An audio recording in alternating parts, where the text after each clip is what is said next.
I'm tormented by blasphemous thoughts. Do I need an exorcist? Hi, my name is Ted Rosenblatt, and I'm here with my father, Dr. Rod Rosenblatt, and this is Talks with Dad Rod. There are some sins that go through my mind that scare me more than others, and I wish they were just not there. I want them to go away. Yeah, understood. And it's haunting me. You know, is there any good news for someone like me? Yeah, there is. Ultimately, Christ will prevail for you, and it'll end at your death. Maybe not before. The rushing to an exorcist, maybe not. Counsel with your pastor, tell him the truth. If you've got a good pastor, he'll listen to it. You might have some counsel that's wise, but there should be that you're not tormented for your whole life like you're being tormented now. But start with saying to your pastor, is there something I can do or you can do? Because this is driving me up the wall. Understandable. Even in the original film, The Exorcist, where it was set in a Roman church, even in that script, they at least went through all the medical first, you know, to do Harvard Medical School analysis and all of that. Very wise. MRI and... Very wise. But the whole thing normally doesn't call immediately for exorcism. I did it once, and a couple, and she was not able to sleep anymore, and we went through what was called a confession and absolution, a little service. They had their hymnal, I had my hymnal. I said, let's do that together. And it's responsive. Somebody says one thing and another. You read your part, I'll read my part. So we were at the altar rail, and she was kneeling there. Her husband was in a pew, and he was standing next to her. And we just went through that service. And at the end, she was absolved in the name of Christ and for his sake. And lo and behold, that worked. When you say worked, the obsession, the nightmares, the fears, the accusations, and all that disappeared. Now, I know some people by their own confession, it sounds like they've done similar things and they continue to struggle.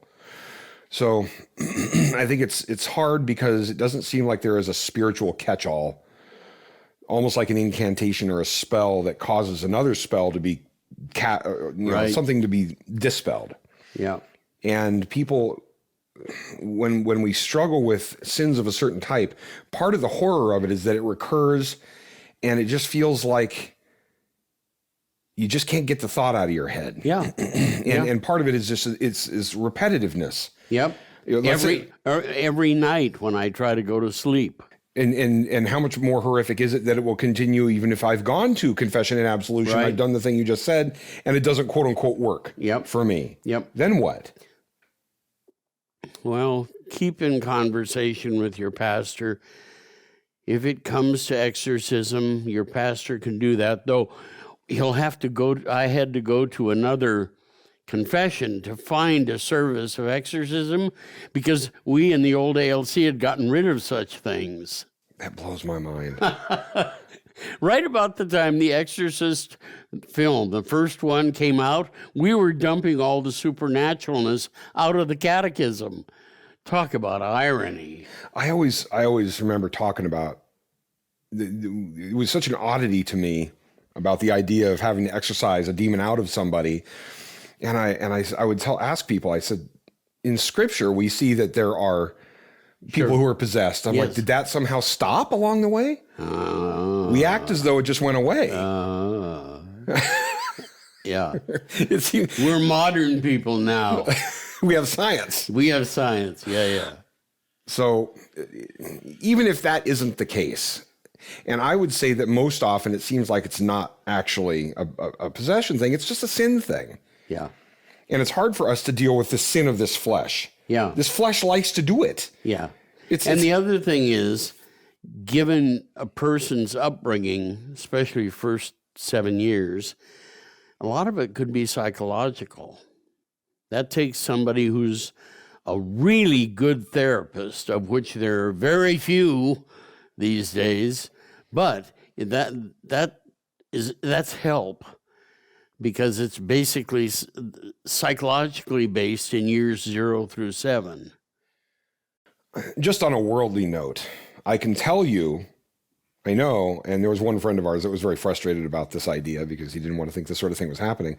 Just being with you at your house, what a difference that made for so many people who've had those kinds of whatever, varying flavors and degrees of things in their past that they struggle with in some way, shape, or form, things in their household when they were young, parents, relationships, and how that sort of haunts them into the present day. Being with you and getting that constant implicit okayness with them made a big difference. And sometimes it was explicit.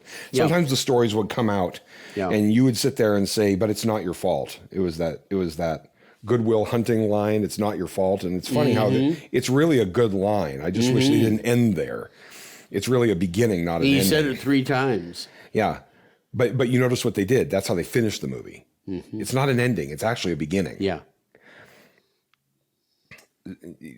Being relieved of that burden takes that specialness of the seduction away, it seems, sometimes. Right. Yeah. There's no perfect magic, you know, silver bullet here or whatever that really takes care of the problem in that way. No perfect incantation or set of words. It's a struggle. I think we need to recognize the sinful condition of the flesh we're in. Yes. This meat sins. It's like, I've compared it before to eye color or something. It's in our genetics. Yeah. Yeah. Remember when I found you kids out using a Ouija board out in the garage? I don't talk about it. It wasn't mine. Okay. Some others brought that. Yep. And I was looking at this and I was sitting actually there and you came in and just exploded about it. And I was like, after Dad raging, screaming, slamming the door, and I sat there and I looked at my sister and went, well, that's weird. Dad doesn't usually do that. So I got up and walked into the kitchen. And one of the strange things was the more I asked, I said, so am I going to turn green and throw up pea soup and my head's going to turn into a circle? What are we talking here?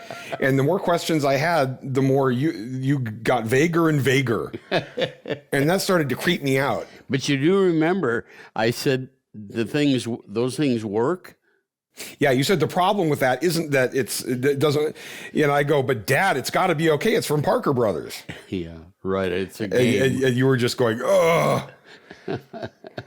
So yeah, some friend on the street had brought this thing over and I didn't even know about it till I come in and find this, my sister and her friend dabbling and horsing around, and that went away. I learned a lot out of that, but it's those are the real things.